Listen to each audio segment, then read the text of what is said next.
A blackened cut of wild boar can look fully cooked on the outside and still carry trichinella spiralis at the center. By the end of this video, you'll know the exact needle test Appalachian hunters use to check internal temperature without a thermometer, and you'll understand why that test disappeared when camping became a hobby. I'll walk you through the physics of fire at mountain altitude, the parasites that actually killed those men, and the old method for making wild game safe. If you ever cook wild meat over open flame and skip this, the cost starts with 2 weeks of fever and muscle pain and ends with your diaphragm going still. But the real killer in those mountains wasn't the parasite most people name. It was a false belief that survived for generations. Here's the belief that built 1 million campfire dinners. Fire is hot. Meat over fire is cooked. Cooked meat is safe. That logic works in a kitchen because a stovetop flame concentrated under a thin pan transfers heat fast. Out in the hills, the same assumption turns lethal. The Appalachian Range isn't a flat campground. It's ridges, hollows, wind, damp wood, and elevation that changes the boiling point of water. A hunter in 1865 didn't have a digital probe. He had a knife, a stick, and a body that told him when he was hungry, not when the meat hit a specific internal temperature. So the myth spread. Cook it until it looks done. The outside charred, the inside pink. And men ate it anyway because the alternative was going to bed hungry. That choice killed more of them than any bear ever did. Open fire is not a cooking surface. It's a chaotic heat source that throws most of its energy into the air. A piece of wild boar or bear shoulder is thick, sometimes 4 inches at the center. Heat moves through muscle by conduction, and muscle is a terrible conductor. The outside can hit 300 degrees while the center stays below the temperature that kills a parasite. On a mountain, it gets worse. Air pressure drops with altitude and water boils at a lower temperature. At 6,000 feet, water boils around 200 degrees instead of 212. A hunter over a fire sees a crust, smells smoke, and assumes the whole cut is done.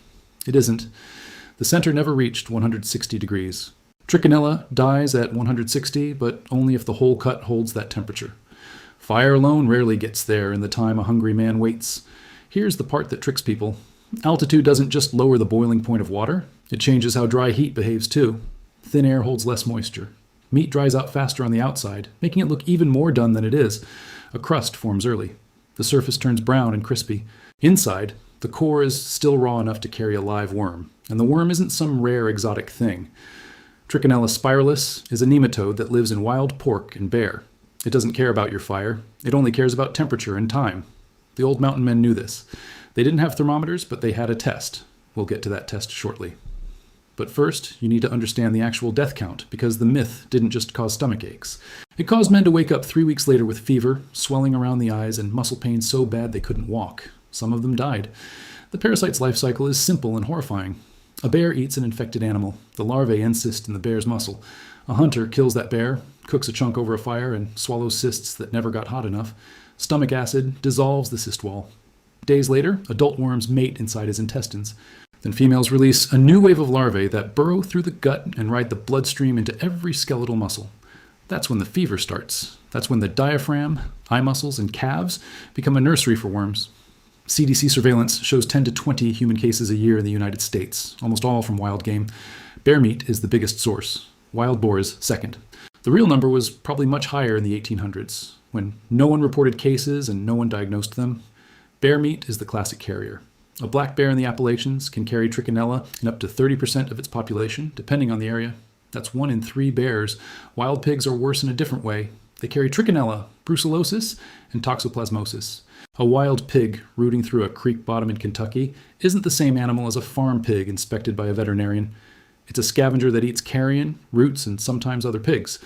The meat can look identical to grocery pork, but the risk is nothing like grocery pork. The Appalachian men who hunted these animals had no refrigeration, no antibiotics, and no way to know if the meat was safe except through methods passed down by survivors. Those methods were lost when hunting became a weekend pastime. Then there's botulism. This one doesn't come from undercooked fresh meat. It comes from meat that was smoked or preserved badly. Clostridium botulinum is a bacterium that lives in soil. It forms spores that survive boiling, survive salting, and thrive in low oxygen environments. A deer ham hung in a smokehouse at low temperature is an almost perfect place for those spores to wake up. Cold smoking keeps the meat below the temperature that would kill the spores. The meat looks smoked, it tastes smoked, and 3 days after eating it, the person's vision blurs. Their eyelids droop, they can't swallow. The toxin attacks the nervous system. In 1870, there was no antitoxin. Some Appalachian families lost multiple members in a single winter from one bad batch of smoked bear or venison. The Foxfire book records old-timers talking about the needle test for fresh meat and for anything that had been near smoke for days. The Foxfire book series, Volume 3 specifically, documents Appalachian hunters in the 19th century using a heated needle to test meat. That book is the closest thing we have to a written record of what those men knew. It describes hunters pulling a needle from the fire, pushing it into the thickest part of the meat, then touching the needle to their lip. If the needle was hot enough to burn the lip, the center was done. If it wasn't, the meat went back. That test worked because steel conducts heat fast. The needle reaches the same internal temperature as the surrounding meat within seconds. And the lip is one of the most heat-sensitive parts of the human body. A needle that's too cool to hurt your lip means the center hasn't hit the kill zone for parasites. It's low-tech, but it's not folk nonsense. It's a physical measurement using the body as a thermometer.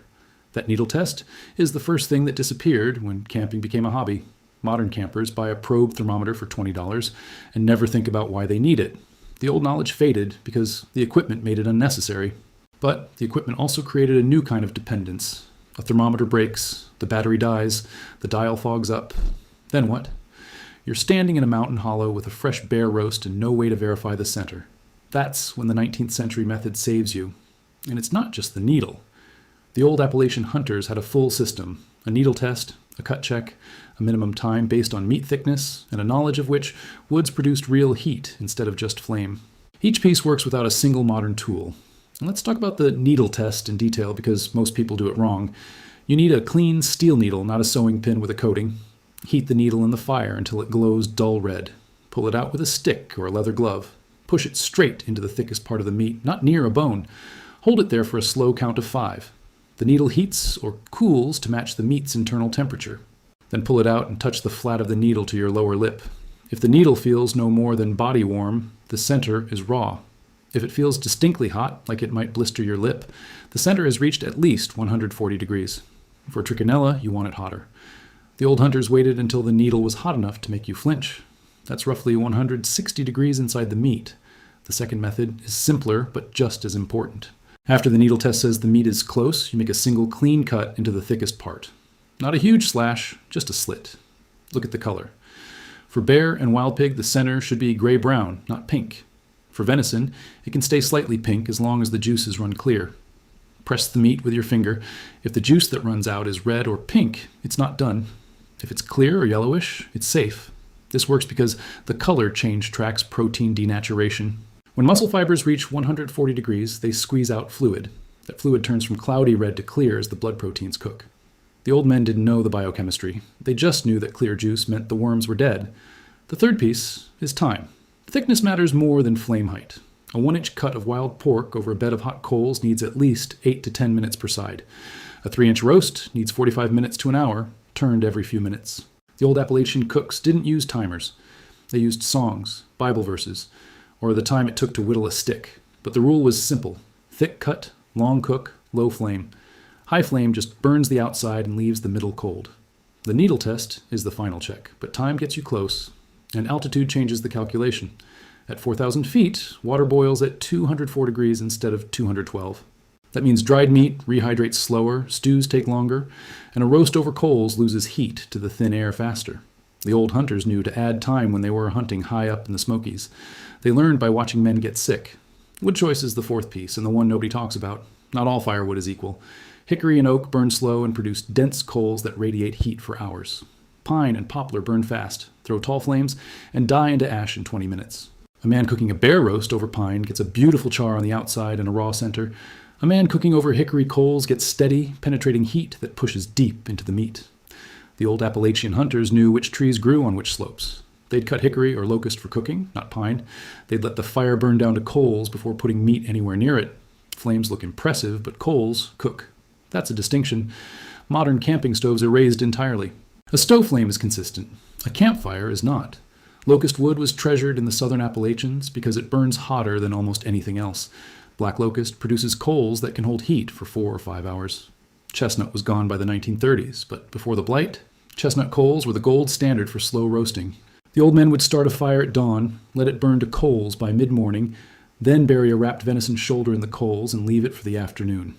That's underground cooking, and it works because the coals maintain a steady temperature around 250 to 300 degrees. No flame, no hot spots. The needle test still mattered, but the wood choice made the outcome almost predictable. When camping became a hobby in the 1950s and 60s, people bought bags of charcoal or used whatever wood was lying around. The knowledge of locust versus pine vanished from campfire circles. The disappearance of this knowledge wasn't an accident, it was a byproduct of comfort. In the 19th century, Appalachian families survived winter on what they hunted and preserved. A mistake in cooking meant death or weeks of illness. That pressure forced every generation to pass down the needle test, the cut check, and the wood knowledge. By the mid-20th century, grocery stores, refrigerators, and USDA inspections made wild game a hobby rather than a necessity. You didn't need to know how to test bear meat if you could buy pork chops wrapped in plastic, and the people who did hunt for sport had money for thermometers. The old methods were seen as backwoods superstition. Why push a hot needle into meat when a dial reads the exact number? The answer is that the needle still works when the dial breaks. But nobody thought about that until they were already in trouble. Here's the split. The modern camper trusts the tool. The old hunter trusted the method. A thermometer tells you the temperature at the tip of a probe. It doesn't tell you if the probe is in the thickest part, if the battery is accurate, or if the meat has hot spots. The needle test tells you what the center of the meat feels like on your own lip. It can't give you a number, but it gives you a yes or no. In the woods, yes or no is enough. The old system had 4 parts. Heat the needle, cut the meat, watch the juice, and choose the right wood. None of it required literacy. None of it required electricity. All of it could be taught in one afternoon by an uncle who had watched his father do the same thing. That's why it survived for 200 years. Then it was gone in one generation. Now we need to talk about the other meats that people eat in the mountains and don't think twice about. Bear is the headline. A black bear's shoulders and hams carry the most cysts because those muscles do the most work. But the real danger is bear fat. Trichinella cysts hide in fat, not just muscle. Rendering bear fat over low heat doesn't kill the parasite unless the fat reaches 160 degrees and stays there. Most people render at lower temperatures to avoid burning. If you use that fat to fry potatoes, the potatoes are safe, but the fat isn't. That's a road of infection nobody warns about. An Appalachian hunter in 1880 might have cooked the bear meat carefully and still gotten sick from the fat. The old-timers learned to render bear fat hot and fast, then strain it. That practice also faded when bear hunting became rare. Wild pig is the second meat that fools people. It cooks up like pork, tastes like pork, but it's not pork. A feral hog carries trichinella, brucella, and sometimes toxoplasma. Brucella causes undulant fever, joint pain, and heart problems. Toxoplasma can affect the brain and eyes. The old Appalachian hunters treated wild pig with the same caution as bear. Always needle test, always cook to the lip burning point, never eat it rare. Some families refused to eat wild pig at all in certain months. They believed the meat was safer in winter after a hard freeze. There may be something to that. Parasite load can drop when animals are stressed by cold, though it never reaches 0. Modern hunters with a thermometer often set it to USDA safe temperature for game, which is 165 degrees Fahrenheit internal. But even that assumes the probe is centered. The needle test still works better. Fish from stagnant water is a different kind of danger. A trout from a cold mountain stream is generally safe if cooked to firmness. But a bass or catfish from a farm pond, a beaver swamp, or a slow creek carries parasites that love warm, still water. The old Appalachian rule was simple. Running waterfish can be eaten after a light cook. Still waterfish must be cooked hard, all the way through, no pink at the bone. That rule existed because of tapeworms and flukes. Some of those parasites don't infect humans, but many do. Cooking fish until the flesh flakes easily and the liquid runs clear handles most of them. The old men also avoided certain bottom feeders during summer months when warm water increases parasite numbers. They didn't know the names of the worms. They just knew that a sunfish from a muddy pond could put a man in bed for a month. Wild birds split into 2 groups. Upland game birds like grouse, turkey, and quail can carry trichinella in rare cases, but the bigger risk is bacteria like salmonella. The old Appalachian hunters cooked those birds all the way through anyway. Waterfowl is different. Ducks and geese can carry a parasite called sarcocystis, which forms rice grain cysts in the breast muscle. It's not usually fatal in humans, but it can cause gut pain. The old rule was to cook waterfowl longer than upland birds and to avoid eating the heart or liver raw. Some mountain families ate deer heart raw as a tradition. That practice killed people too, because the heart can carry toxoplasma. The old methods had exceptions and contradictions, but the pattern was consistent. When in doubt, heat it more and use the needle. So we have 4 dangerous categories: bear, wild pig, still waterfish, and waterfowl. Each one demands a different level of caution, but the Appalachian method for verifying safety is the same across all of them. You heat a needle, you test the thickest part, you cut to check juice, and you cook based on thickness and wood. That's the old method in one breath. Now I'm going to lay out the complete sequence step by step. exactly the way an old hunter in the Smokies would have done it on a cold October evening. This is the part to remember if you ever find yourself with wild meat and no thermometer. It works for bear, pig, deer, fish, birds, anything with a center that needs to reach a kill temperature. Step 1. Build the right fire. You want hardwood coals, not flames. Hickory, oak, locust, or any dense wood you can identify. Let the fire burn for 45 minutes to an hour until you have a bed of coals 3 inches deep. Rake the coals into a flat layer. You're looking for heat without smoke. Smoke is for flavor, not for cooking. If you're at altitude, add more time because the thin air pulls heat away faster. A fire that looks ready at sea level is not ready at 5,000 feet. The old hunters tested the coals by holding a hand 6 inches above them. If they could hold it for 5 seconds, the coals were too cool. If they had to pull back in 2 seconds, the heat was right for slow roasting. That hand test is another forgotten piece. Step 2, prepare the meat to the right thickness. A thick roast is not your friend on a campfire. Cut wild pork or bear into steaks or chunks no thicker than 2 inches. If you must cook a whole shoulder or ham, butterfly it or tie it, so the thickest part isn't more than 3 inches. The old hunters often cut strips and wound them on green wooden skewers, cooking them kebab style over the coals. That increases surface area and reduces the time the center needs to reach kill temperature. For fish, gut it, split it, and open it flat. For birds, spatchcock them or quarter them. The principle is simple. The thinner the meat, the faster heat reaches the center. Most people who got sick were cooking whole roasts on a stick because it looked impressive. The old men cooked strips because they wanted to live. Step 3, cook slow and turn often. Place the meat over the coals, not in the flame. Turn it every 3 to 5 minutes.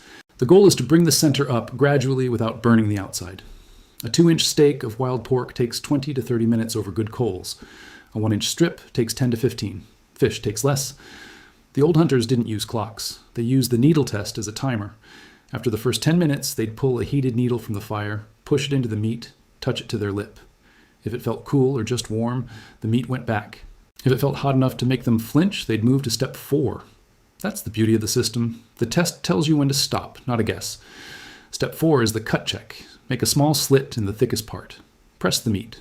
Clear juice means done. Pink or red juice means back on the coals.